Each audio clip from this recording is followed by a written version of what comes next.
मेरा और मेरे परिवार की ओर से नमोस्तु नमोस्तु नमोस्तु क्षुल्लक जी के चरणों में इच्छा में इच्छा में इच्छा में।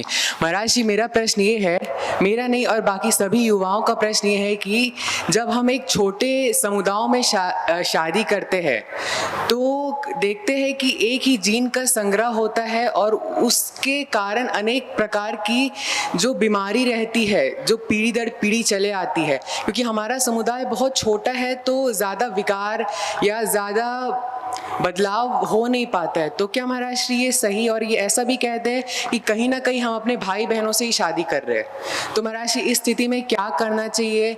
और अगर हम कर भी रहे हैं तो जैन धर्म के अनुसार क्या ये अपरिग्रह और अहिंसा के मूल सिद्धांतों के लिए है? देखो, बड़ा विचित्र सवाल उपस्थित किया है और मैं इसे लोगों के दिमाग की फितूर के रूप में देखता हूँ। पता नहीं ये कहाँ से हिसाब लगा है कि आज एक ही समुदाय में छोटे समुदायों के मध्य वैवाहिक संबंध करने से जेनेटिक समस्याएं आती। मैं पूछना चाहता हूँ, क्या तुम्हारे पास इसके ठोस आंकड़े हैं जहाँ इस तरह की कोई बंदिशें नहीं है, उनको जेनेटिक प्रॉब्लम ना हो? हर किसी को होता है महाराज जी, फिर हर एक जीन में। फिर यह सवाल ही बेईमानी हो गया ना। ये कहने की बात कि हम अपने निकट के लोगों से विवाह कर रहे इसलिए जेनेटिक प्रॉब्लम होती है। हम निकट के लोगों से तो विवाह करते नहीं। हमारे देश में एक बहुत उत्तम व्यवस्था है गोत्र की। गोत्र टाल करके विवाह करना। गोत्र की भिन्नता इस बात का प्रमाण है कि ये हमारे कुल का कभी सदस्य रहा ही नहीं, भिन्न रहा। भिन्न गोत्र में इसीलिए विवाह करते हैं। पहले 4 गोत्र टालते थे, आजकल 2 गोत्र टालने लगे और कुछ लोग हैं अब तो एक भी नहीं टालते। पर ये टालने की व्यवस्था है। ये हमारे आचार्यों, ऋषियों, मुनियों की बड़ी सुविचारित दीर्घदर्शी सोच का परिणाम, वैज्ञानिक सोच थी उनकी। इसलिए उन्होंने कहा समशील व्रतै कृतोद्बाहो नेत्र गोत्रजय। समशील गुणहि कृतोद्बाहो नेत्र गोत्रजय, ये सुक्ति दी।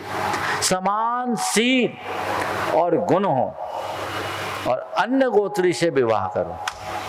शील और गुण में समानता पर गोत्र में भिन्नता। समझ गए? तो ये गोत्र की भिन्नता जब तक बनी रहेगी तब तक ये अव्यवस्था कभी नहीं होगी।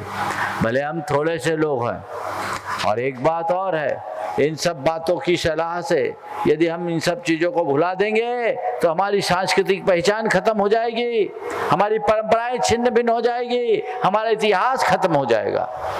हमारे देश की जो का इतिहास है वो विविधताओं से भरा हुआ है।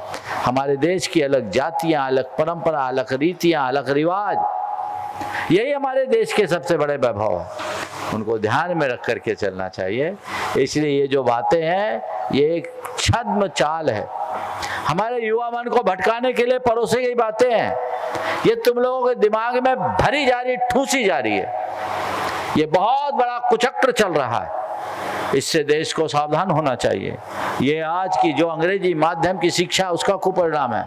जहाँ भारत और भारतीयता से दूर किया जाता है वहाँ सब सत्यानाश हो जाता है। हमें भारतीय संस्कारों को और सरोकारों को पुनर्प्रतिष्ठित करने की जरूरत है और उसके लिए पुरजोर ताकत से युवाओं को आगे आने की आवश्यकता है। तभी हम कुछ अच्छा कर पाएंगे और अपने देश, अपनी संस्कृति को संभाल पाएंगे, आगे बढ़ा पाएंगे।